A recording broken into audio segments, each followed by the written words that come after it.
Good morning, everyone.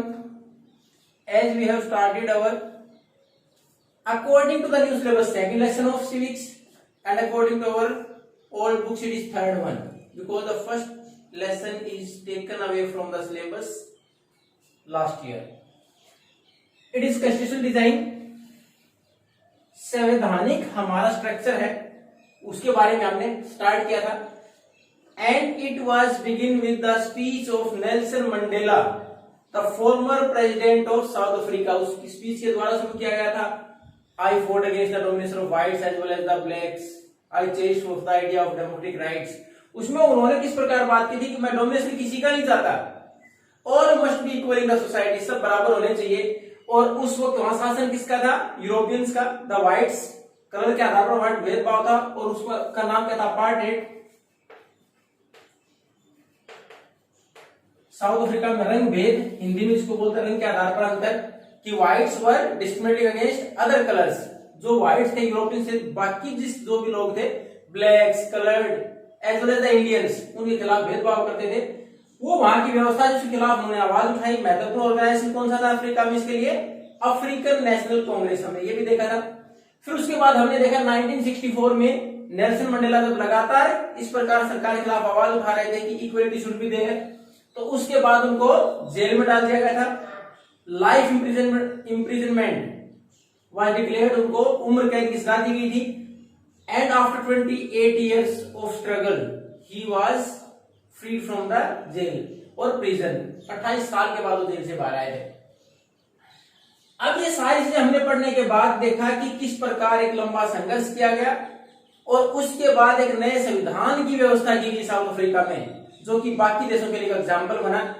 जहां बाकी देश उसका बहिष्कार करते थे साउथ अफ्रीका का, किसकी वजह से?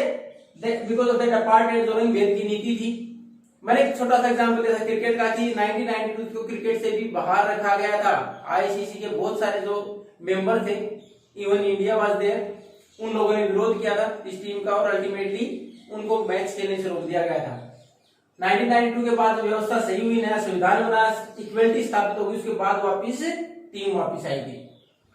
अब हमारे पास इतनी सारी व्यवस्थाएं किस प्रकार है, हमने एक एग्जाम्पल. लेकिन why do we need a constitution? हमें संविधान की जरूरत क्यों है?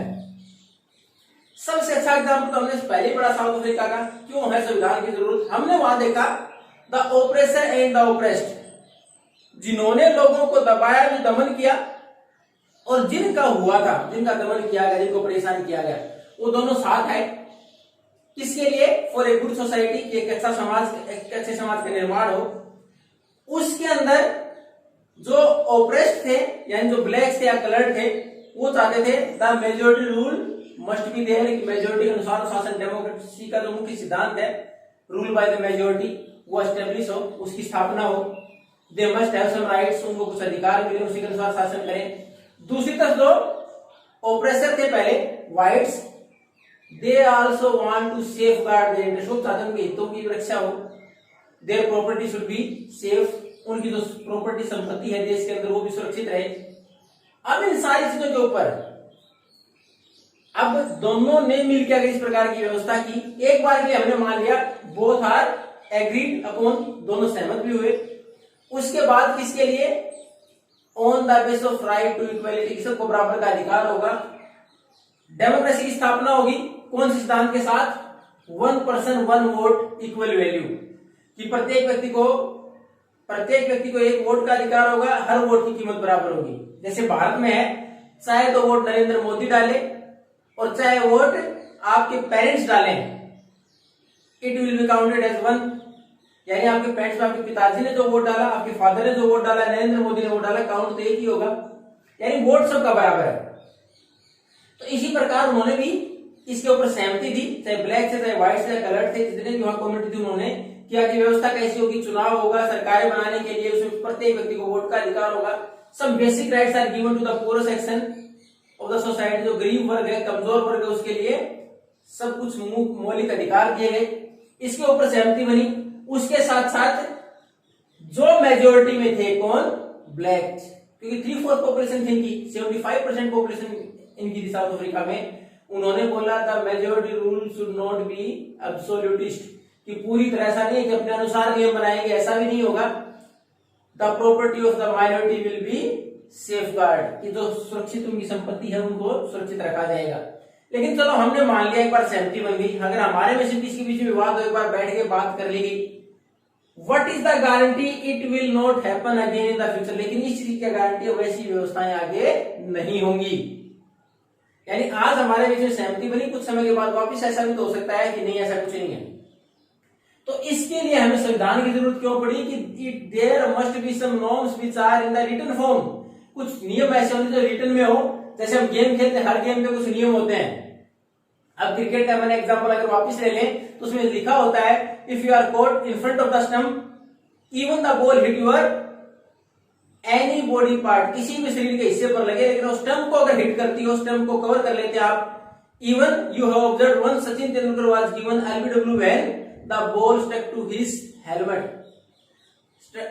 एक बार स्टीव बकनर अंपायर थे, उन्होंने एलबीडब्ल्यू दे दिया सचिन तेंदुलकर जब वो बॉल को डक करने के लिए नीचे बैठ गए, तो उनकी स्टंप कहां लगी, बॉल उनके हेलमेट पर लगी थी। यानी एक नियम है क्रिकेट का कि अगर अंपायर को लगता है कि बॉल स्टंप पर लगती और बिना बैट के बैट्समैन के द्वारा उस बॉल को किसी भी प्रकार से रोका गया है, चाहे वो पैड पर लगे चाहे वो उसके हेलमेट पर लगी, और एलबीडब्ल्यू दे दिया गया, लेग बिफोर विकेट, यानी उस स्टंप को रोकने का प्रयास कर रहा था।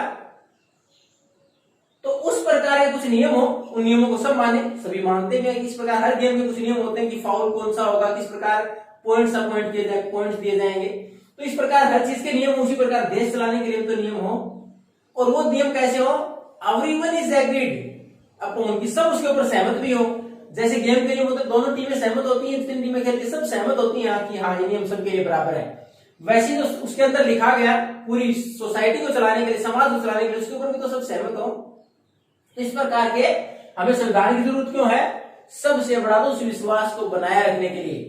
हर समाज के अंदर हमारे कुछ न कुछ डाइवर्सिटीज होती हैं, जैसे बात में धर्म के नाम पर है, जाति के नाम पर है, भाषा के नाम पर है, संस्कृति के नाम पर है। तो हमारे कितनी सारी डाइवर्सिटीज है, इसी प्रकार लगभग हर देश के अंदर कुछ न कुछ डाइवर्सिटीज होती है। अब उनके अंदर ट्रस्ट, विश्वास बनाए रखना किसके द्वारा जरूरी है। एक बार बोलने से विश्वास नहीं होता, हो सकता है उस विश्वास को दूसरे के द्वारा तोड़ दिया जाए। अगर उसको रिटन फॉर्म हो, and the power of law is given behind that, और कानून की ताकत उसके पीछे दे दी जाए कि अगर आपके खिलाफ कोई गलती, someone going to violate those norms और लॉज, देन ही और शी मस्ट बी पनिश्ड, उसको सजा मिलेगी। तो ऐसी गारंटी हो कि भविष्य में ऐसा नहीं होगा, तो उसके लिए संविधान की जरूरत है। हर जगह डाइवर्सिटीज है, एक कॉमन फॉर्म सब मिले, सहमत हो कुछ नियमों के बारे में, समाज को अच्छे से स्थापित करने के बारे में सहमत हो, और उन सारी चीजों को एक जगह लिख दिया जाए in written form, that could be followed in future, तो इनको क्या आगे पालन किया जा सके। तो वो क्या है हमारा संविधान। अब हम संविधान की डेफिनेशन देखें तो अब इजी हो गया आप लोगों के लिए कि हमारे यहाँ अलग अलग समुदाय के बीच विश्वास पैदा करने के लिए, उनके अधिकारों की रक्षा के लिए अगर कहीं कुछ लिख दिया जाए, सब लोग उसको मान लो संविधान। अब इंग्लिश में इसकी डेफिनेशन बताएं तो इजी हो गया आप लोगों के लिए। क्वेश्चन है क्या, it is a document which has a set of rules which are followed by everyone or on which everyone is agreed, according to which a country is governed. It is a set of rules according to which a country is governed. एक नियमों की ऐसी व्यवस्था जिसके द्वारा पूरा देश चलाया जाता है। यानी हमारे देश के लिए संविधान क्या है, संविधान के अंदर हमने कुछ नियमों का वर्णन किया है, हमने आर्टिकल्स बनाए हैं, उनके द्वारा वो सब पर लागू इक्वली होते हैं, सबके ऊपर बराबर लागू होते हैं, जिसके द्वारा पूरे देश की व्यवस्था चल रही है। It is a set of rules according to which the country is ruled or governed and everyone is agreed upon. उसके ऊपर लोग सहमत भी हैं। जब बनाया गया था उसके बाद if there is any need to change then the parliament has the right to amend. हालांकि संसद को अपने अधिकार दे दिया कि समय के अनुसार अगर कोई बदलाव की जरूरत है तो बदल सकती है पार्लियामेंट। ये है हमारा संविधान कि जहां नियम है इकट्ठे जिनको पूरा देश मानता है, इसके द्वारा देश की व्यवस्था चलती है। और जरूरत क्यों है ये हमने साउथ अफ्रीका के एग्जाम्पल के द्वारा पढ़ा। अब देखो इसमें बेसिक 4 पॉइंट है कि क्यों जरूरत है। फर्स्ट है जनरेट डिग्री ऑफ ट्रस्ट, लोगों के बीच में विश्वास पैदा करता है संविधान। हमने शुरुआत में पढ़ा कैसे विश्वास पैदा करता है संविधान। संविधान विश्वास वैसे पैदा करता है if someone is going to violate the norms which are written in the constitution then we can approach to the judiciary, there is a procedure to ratify it. हमारे पास एक व्यवस्था दे दी गई अगर संविधान के अंदर लिख दिया गया कोई उसका पालन नहीं करता है तो हमारे पास एक ऐसी व्यवस्था है तो उसका पालन कराए। तो इसके दौरान हमारे यहाँ समाज में अलग अलग ग्रुप के बीच समाज विश्वास पैदा हुआ, क्योंकि रिटन फॉर्म में उसको कोई तोड़ नहीं सकता, तोड़ेगा तो उसकी पनिशमेंट होगी। वैसे अगर वर्बली बोला जाए तो विश्वास नहीं होता, हो सकता पता नहीं कब उसको ब्रेक डाउन कर दे, हम अपने words we are not going to keep our words, हो सकता है अपनी हम बात न रखें। लेकिन संविधान में लिखित फॉर्म में तो लोगों के बीच विश्वास पैदा होता है, डिग्री ऑफ ट्रस्ट। सेकंड देखो, संविधान के अंदर साफ साफ मेंशन होता है how the government will be constituted, सरकार बनेगी कैसे। आपने शुरुआत में पढ़ा, there must be election, everyone is equal, every person after certain age has the right to vote and every vote has equal value। तो सरकार कैसे बनेगी, चुनाव होंगे, चुनाव में हमारे भारत की बात करें 18 साल से ऊपर के प्रत्येक व्यक्ति को वोट का अधिकार दे दिया गया, हर व्यक्ति के वोट की कीमत बराबर है, चाहे कोई भी व्यक्ति, चाहे अमीर गरीब, चाहे किसी भी धर्म का, किसी भी जाति का, कोई भी वोट डाले, वोट एक व्यक्ति का एक ही काउंट होगा। तो सरकार कैसे बनेगी, चुनाव होंगे, चुनाव के बाद में जिसकी मेजोरिटी आएगी, जिस पार्टी की मेजोरिटी आएगी सरकार बना लेंगे। और उसके बाद उसमें यह भी मेंशन होता है what are the decision taken by that government, की कौन कौन से डिसीजन वो सरकार ले सकती है। ऐसा नहीं मन मर्जी से सरकार बन गई उसके बाद उन्होंने अपनी इच्छा से कोई भी कानून लागू करना शुरू कर दिया। उसमें संविधान में ये मेंशन होगा what are the decision can be taken by the government, सरकार किस प्रकार के डिसीजन ले सकती है अपनी मन मर्जी से। इसके लिए लास्ट ईयर एक वर्ड आया था आर्बिट्रेरी, मनमाने तरीके डिसीजन नहीं लिए जा सकते। What British were doing in India, जैसे कि ब्रिटिशर्स कर रहे थे भारत में। अब हमारे पास दो हो गए, संविधान की जरूरत क्यों है, विश्वास बनाए रखने के लिए हर समुदाय के अंदर, दूसरा सरकार बनेगी कैसे और किस प्रकार के डिसीजन ले सकती है। Then after limits of government powers, ये हमने पहले पढ़ा कि सरकार की पावर पर लिमिट लगाता है संविधान, कि आप डिसीजन यहां तक ही ले सकते हैं, इससे अगर आप जाएंगे तो someone is there to check, कि कोई को रोकने वाला होगा। हमारे यहाँ इसके लिए 3 ऑर्गन है सरकार के, there are 3 organs of the government. Legislature is going to make laws, सरकार का एक हिस्सा जो कानून बनाने के लिए है। Then executive to implement, executive लागू करने के लिए। If there is any dispute, अगर कोई विवाद होता है, अगर संविधान के दायरे से बाहर जाके सरकार कोई कानून बनाती है, then we have the judiciary to check it. संविधान की व्याख्या कौन करता है, हमारी जुडिशरी। संविधान में ऐसा लिखा है आप इससे ज्यादा कानून नहीं बना सकते, रोक दिया जाएगा। तो सरकार की पावर के ऊपर लिमिट लगाता है संविधान की, आप इससे ज्यादा एक्सट्रीम लेवल पर जाके डिसीजन नहीं ले सकते तो किसी को हार्म करता हो। अब उसके बाद संविधान के अंदर दूसरी व्यवस्थाएं क्या है, rights of the citizen are mentioned. South Africa का एग्जांपल पढ़ा, दोनों ही समुदाय they were agreed upon some basic rights for human beings, लोगों के लिए वास्तविक, जैसे हमारे फंडामेंटल राइट्स दे रखे हैं कि right to equality, right to freedom of religion, cultural educational right, ये सारे हमारा क्या है, कुछ बेसिक राइट्स है, वो भी संविधान में मेंशन होते हैं, जो कि किसी भी व्यक्ति के डेवलपमेंट के लिए और ultimately for the development of the country, किसी एक व्यक्ति का विकास होगा, स्वतंत्र तौर पर काम करेगा तो कहीं ना कहीं देश का भी डेवलपमेंट होगा, तो उसके लिए कुछ विशेष अधिकार दिए गए हैं, वो भी कहां मेंशन है, संविधान के अंदर। उसी के द्वारा हम we can challenge someone if someone is going to violate our rights. 3 हो गया हमारे पास, पहला विश्वास बनाए रखना, दूसरा सरकार किस प्रकार बनेगी, क्या डिसीजन ले सकती है, उसके अलावा सरकार की पावर कितनी है, कौन से डिसीजन वो नहीं ले सकती, कहां उसको रोका जा सकता है, और लोगों के अधिकार। अंत में आ गए express aspiration of the people to create a good society, to create a good society, कि हमारे यहाँ लोगों की इच्छा को दर्शाता है कि अच्छा समाज कैसे होगा। क्यों, संविधान किसने बनाया, नॉट बाय सिंगल पर्सन, किसी एक व्यक्ति ने नहीं बनाया। Representative from different section of the society, अलग अलग वर्ग से लोग थे, सबकी सहमति से कि समाज कैसा होगा, क्या समाज के अंदर अच्छा है, यानी गलत उसके लिए तो हमने कानून बना दिया, पनिशमेंट का प्रावधान कर दिया गया, provisions of the punishments were there.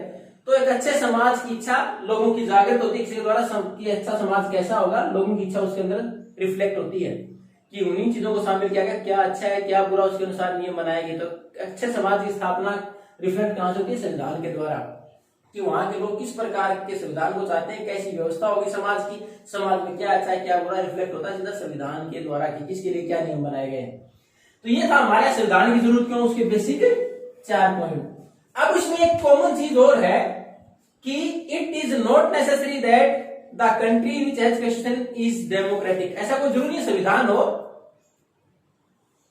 उस देश को हम लोकतंत्र ही बोले। संविधान तो कोई भी, हमारे हर चीज के लिए, हर ऑर्गेनाइजेशन के लिए परिवार के भी नियम होते हैं कि कौन किसकी बात माने, किस प्रकार परिवार में चलाया जाए, किसी क्या जिम्मेवारियां होंगी। लेकिन इसका मतलब नहीं है लोकतंत्र हो, राजा भी अपना संविधान बना सकता है, इस प्रकार के नियम होंगे, लेकिन जरूरी नहीं हो लोकतांत्रिक हो। But every democratic country must have a constitution, लेकिन लोकतांत्रिक देश में संविधान होना जरूरी है। And in the next class we are going to continue with how the Indian constitution was made, हमारा संविधान कैसे बनाया गया, and what are the different provisions we have taken from different countries to make a good constitution, कि अलग अलग देशों ने हमने कौन से प्रावधान लिए अच्छा संविधान बनाने के लिए। Thank you and have a nice day.